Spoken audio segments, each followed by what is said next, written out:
we only have 2% of genuine investors in Kenya. Right. 2%. The rest are fake investors. The people who understand exactly what they need to do with their money now, take sufficient security on their assets, and be able to leave enough room for their emergency, be able to take care of the retirement, and above all, do a succession plan. These are only 2% of the people. These are guys that work with accountability partners. They understand their risk appetite. They'll not just go into any sort of investment. When they go into an investment, they have assessed.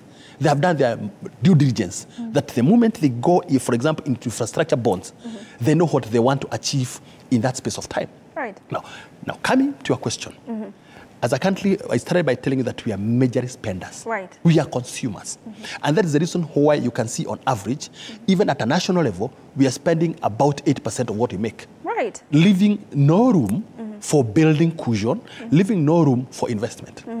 It's a gentleman called Warren Buffett, and who is among the richest in the world. Yes. According to Warren Buffett, he says that we should be spending the balance of investment. Right. That when you make your money, your money hits the bank account.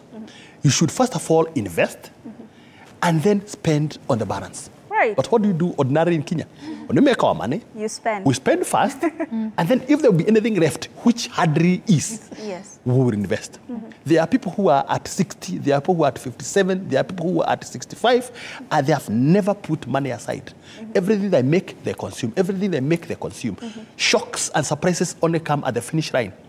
When your productivity has gone to nil and you still have obligations to be met. For example, medical. Right. People are depending on children, they are relying on relatives, they are depending on everyone to pay bills. We are a country of WhatsApp groups. Right. Everyone wants to rely on somebody else to meet an obligation that ought to have been yours. Right. So it's a narrative we have to work on, change.